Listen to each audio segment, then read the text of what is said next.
अर्जुनको अलमल र 2 जीवन मार्ग। विषय ज्ञान मार्ग र कर्मयोगको द्वन्द्व। अघिल्लो अध्यायमा श्रीकृष्णले बुद्धि र ज्ञानको महत्त्व बढी देखाएपछि अर्जुन अल्मलिन्छन्। उनी प्रश्न गर्छन्, यदि ज्ञान नै श्रेष्ठ हो भने मलाई किन यो भयानक युद्धमा धकेल्दै हुनुहुन्छ? उत्तरमा भगवानले स्पष्ट गर्नुहुन्छ कि संसारमा परम सत्य प्राप्तिका 2 समान्तर बाटाहरू छन्। चिन्तनशील स्वभाव भएकाहरूका लागि ज्ञान योग र सक्रिय स्वभाव भएकाहरूका लागि कर्मयोग। निष्क्रियताको खण्डन र वास्तविक सन्यास। कर्मको अनिवार्यता र कपटी आचरण। श्रीकृष्ण सम्झाउनुहुन्छ कि केवल बाहिरबाट कर्म त्याग्दैमा कसैले मोक्ष वा सन्यास प्राप्त गर्ने सक्दैन। प्रकृतिका 3 गुणहरू सत्य, रज, तमका कारण कुनै पनि जीव एक क्षण पनि निष्क्रिय रहन सक्दैन। जसले बाहिरबाट आफ्ना अङ्गहरूलाई रोक्छ र मनभित्र विषय भावनाको कल्पना गरिरहन्छ, त्यो व्यक्ति ढोङ्गी हो। त्यसले मनलाई नियन्त्रण गरी अनासक्त रूपमा कर्तव्य पुरा गर्न नै उत्तम मार्ग हो। यहाँ एउटा बहुत जरुरी कुरो भन्न गएको छ। जसले बाहिरबाट आफ्ना अङ्गहरूलाई रोक्छ तर मनभित्र विषय वासनाको कल्पना गरिरहन्छ, त्यो व्यक्ति ढोङ्गी हो, श्रीकृष्ण भन्दै हुन्छ। यसको मतलब के हो? मनमा एउटा छ र बाहिर एउटा देखाउँदैछ, त्यो मान्छे ढोङ्गी हो है। सो यहाँ अर्जुन युद्धबाट भाग्न खोज्दैछन्। श्रीकृष्ण भन्दै हुन्छ, मनमा तेरो युद्ध छ, मनमा तेरो विजय छ, मनमा तँलाई राज्य चाहिन्छ र यत्रा दिन युद्ध टालिने थियो, त्यही पनि तँ युद्ध गर्न आयो तिमी। तर अहिले ती सेनाहरूलाई देखेर डरले मनमा त छ, मनमा राजयोगका लागि त मनमा छ लोभ, वा मनमा जुन छ त्यही नै बाहिर किन छैन? भागवतको एकदम इम्पोर्टेन्ट पोइन्ट हो। मनमा एउटा छ, बाहिर एउटा छ, त्यो ढोङ्गी हो। यहाँ स्पष्ट भन्दै हुनुहुन्छ। यज्ञ परम्परा र सामाजिक उत्तरदायित्व। सृष्टि चक्र र सामूहिक कर्तव्य। सृष्टिको आरम्भमा ब्रह्माले मानव जातिलाई यज्ञको भावनासँगै उत्पन्न गरेर भन्नुभएको थियो, यो यज्ञले तिमीहरूको उन्नति गर्छ। यज्ञको अर्थ निस्वार्थ सेवा र सहकार्य हो। एउटा बहुत इम्पोर्टेन्ट कुरो हो। यज्ञ भनेर यज्ञ गर्नु, यसरी हवन गर्नु त्यो बुझाएको छैन। यसमा निस्वार्थ सेवा र सहकर्मलाई यज्ञ भनेको छ।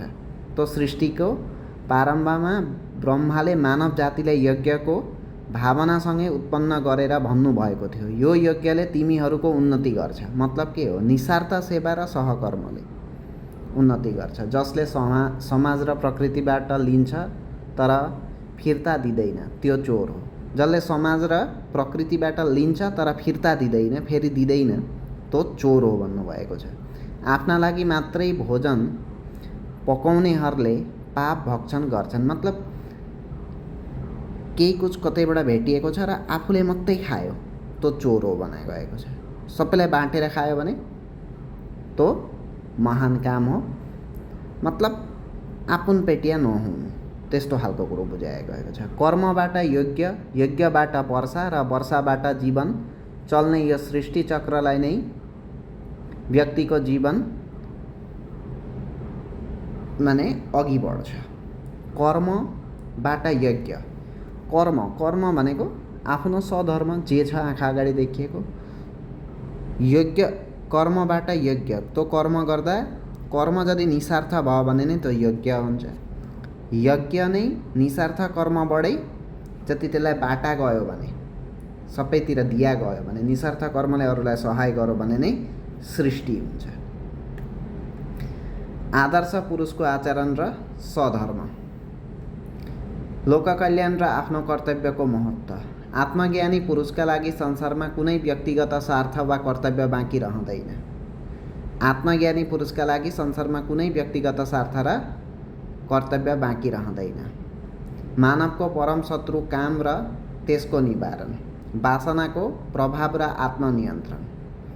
अर्जुन सोध्छन्, मानिसले नचाहँदा नचाहँदै पनि कुनै शक्तिले उसलाई पाप गर्न बाध्य पार्छ। श्रीकृष्ण भन्नुहुन्छ, यो रजोगुणबाट जन्मिने काम र क्रोध हो। काम मतलब केही कुछका लागि इच्छा, तीव्र इच्छा नै काम हो। यदि त्यो तीव्र इच्छा पुरा हुँदैन, क्रोध उत्पन्न हुन्छ, जुन कहिल्यै नअगाउने शत्रु हो।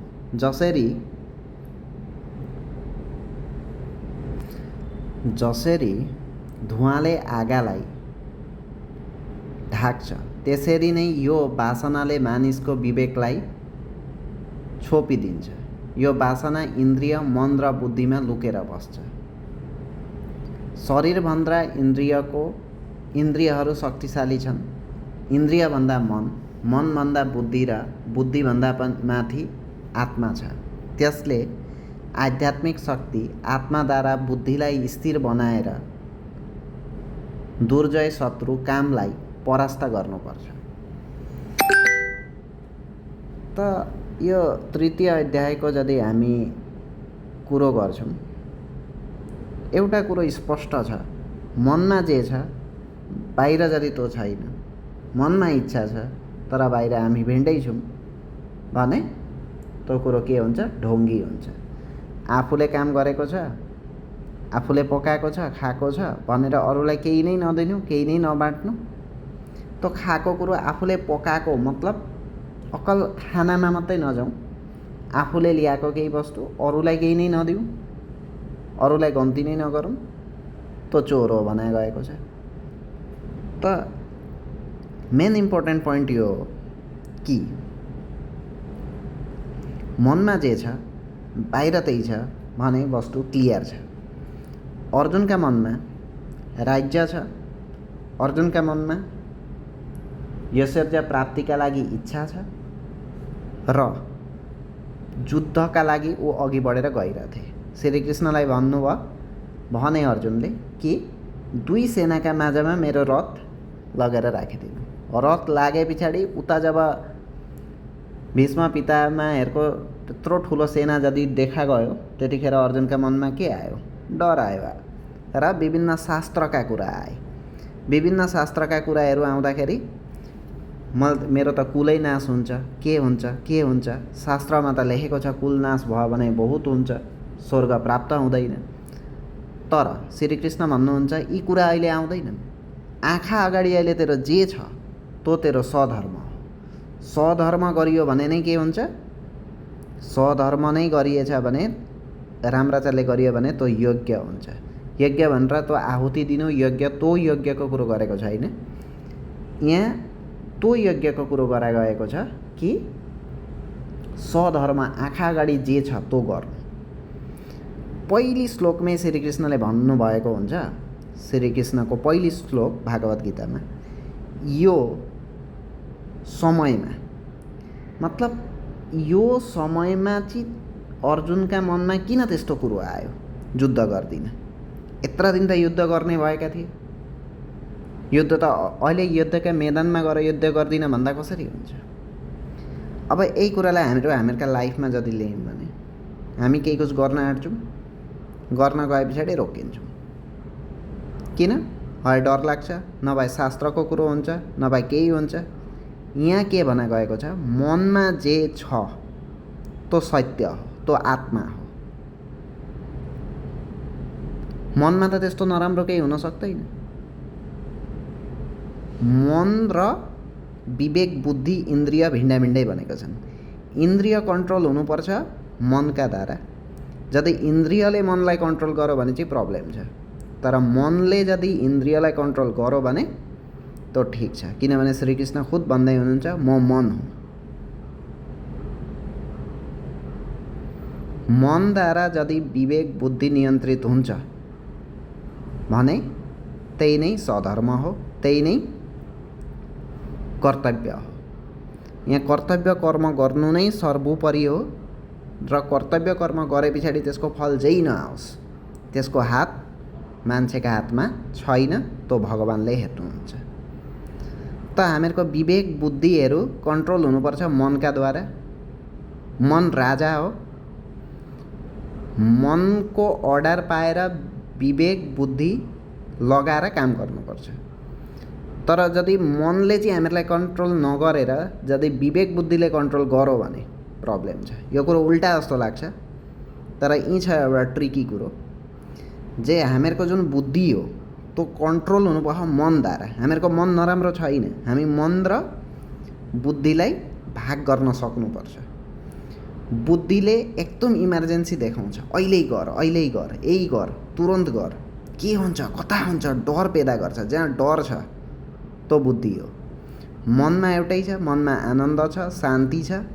जहाँ आनन्द शान्ति छ र समयको पत्ता चल्दैन, त्यो जुन एउटा फ्लो स्टेट आउँछ, यो डिप कुरो हो। त्यतिखेर एउटा मान्छे स्वधर्ममा बसेको हुन्छ। मनका अन्डरमा सारा इन्द्रिय हुनुपर्छ, इन्द्रियका अन्डरमा मन हुनु हुँदैन, किनभने मनै हो भगवान्।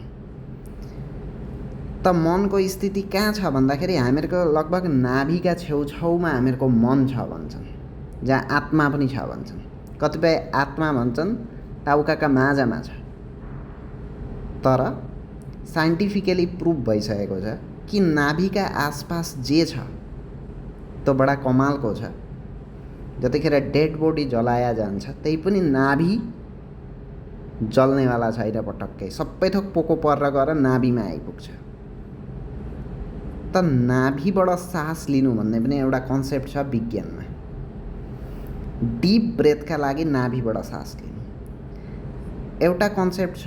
हामीहरूका चक्रहरू छन्, जुन मेन चक्र हो हामीहरूको, त्यो चक्र नाभिका आसपास छ र हामीहरूको बडीको मध्य स्थान पनि नाभि हो। सो नाभि नेरीबाट यदि हामी नाभि नेरीको मनलाई यदि हामीहरूको एक्टिभ हुन्छ र त्यो मनले यदि हामीहरूको सारा इन्द्रियहरूलाई पनि कन्ट्रोल गर्छ, तब यो हुन्छ पर्फेक्ट सिक्वेन्स। अर्को भिडियोमा भेटौँला। धन्यवाद।